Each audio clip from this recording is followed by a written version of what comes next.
اس حوالے سے پھر آپ کو نبی علیہ السلام کو رول ماڈل ماننا پڑے گا کہ آپ نے جس معاشرے میں آنکھ کھولی، وہاں پہ آپ نے جس طریقے سے دعوت لانچ کی، بالکل زیرو سے سٹارٹ کر کے، اور مکے کے اندر 13 سال تکلیفوں کے کاٹے، کوئی گریلا وار نہیں کی، آپ کے لیے کوئی مشکل نہیں تھا، ایک رات 2 صحابہ کو مقرر کر کے خانہ کعبے میں جو 360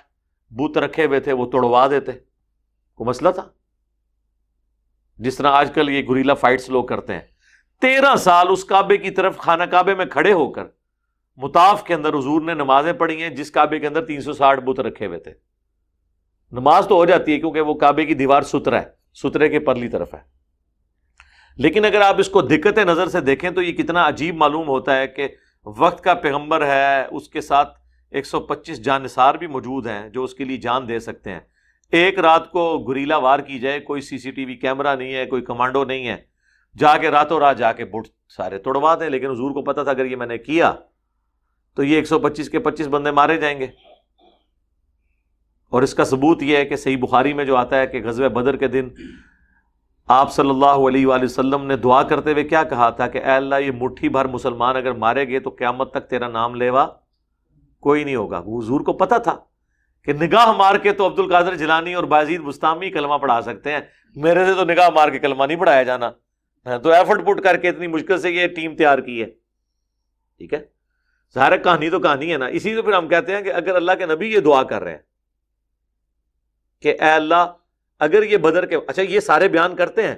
لیکن اس طرف کسی کی نگاہ نہیں گئی کہ اللہ کے نبی تو اس پہ پریشان ہے کہ اگر یہ بدر میں سارے مارے گئے تو قیامت تک تیرا نام لیوا کوئی نہیں ہوگا، اور دوسری طرف ہمیں بزرگوں کے واقعات سناتے ہیں کہ ان کو جو دیکھتا تھا کلمہ پڑھ لیتا تھا، 90 لاکھ نو کلمہ پڑھاتا، جس گلی چو گزر گئے نگاہ ماری یہ ہو گیا وہ ہو گیا۔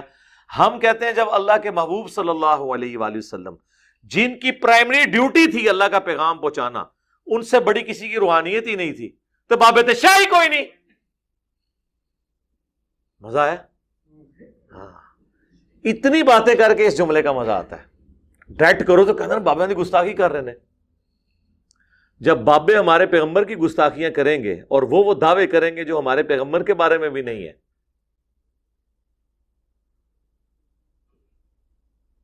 ان اللہ،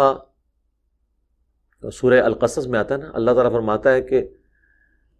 انک لا تہدی من احببت، اے نبی تم ہدایت نہیں دے سکتے جسے تم محبوب رکھتے ہو، ولکن اللہ یہدی من یشاء، اللہ جسے چاہتا ہے ہدایت دیتا ہے۔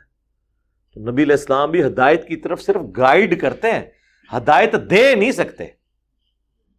گائیڈ کریں گے۔ وَإِنَّكَ لَتَهْدِي إِلَىٰ صِرَاطٍ مُسْتَقِيمٍ، اور اے محبوب بے شک تم سیدھے راستے کی طرف گائیڈ کرتے ہو، زبردستی کلمہ نہیں پڑھا سکتے۔ سورہ زمر میں آیا نا کہ اے نبی جن کے لیے اللہ کی طرف سے عذاب مخصوص ہو چکا ان کے اعمال کے سبب، کیا تم انہیں آگ سے بچا لو گے؟ سورۃ البقرہ میں آیا نبی ہم تم سے نہیں پوچھیں گے کہ لوگ جہنم میں کیوں گئے، تمہارا کام صرف دعوت دینا ہے۔ جب نبی علیہ السلام سے نہیں پوچھا جائے گا تو باقی لوگ کس طرح دعویٰ کر سکتے ہیں کہ ہم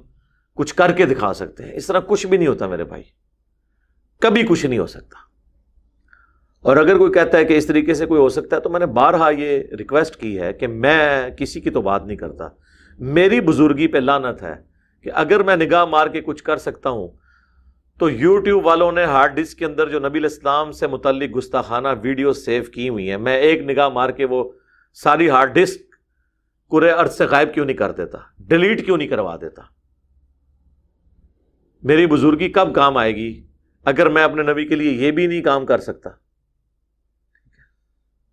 وہ کہتے ہیں اللہ بھی تو نہیں کرتا، فوراً جواب دے دینا بھائی اللہ نے کیوں کرنا ہے، اللہ نے تو آپ کی ڈیوٹی لگائی ہوئی ہے، اللہ نے تو انسانوں کی ڈیوٹی لگائی ہے کہ انہوں نے دین کو پریکٹس کرنا ہے۔ صحابہ کرام نے فتح مکہ کی ہے، اللہ تعالیٰ نے تو کوئی غیبی کو فرشتوں کی فوج بھیج کے تو سب کو خالی نہیں کروایا۔ بدر میں بھی صحابہ کو لڑنا پڑا ہے، فرشتے مدد کے لیے ضرور آئے ہیں لیکن ایبسولوٹلی نہیں ہوا کہ وہ کچھ بھی نہ کریں اور فرشتے آ کے سارا کچھ کر دیں، نہیں، اس طرح نہیں ہوگا۔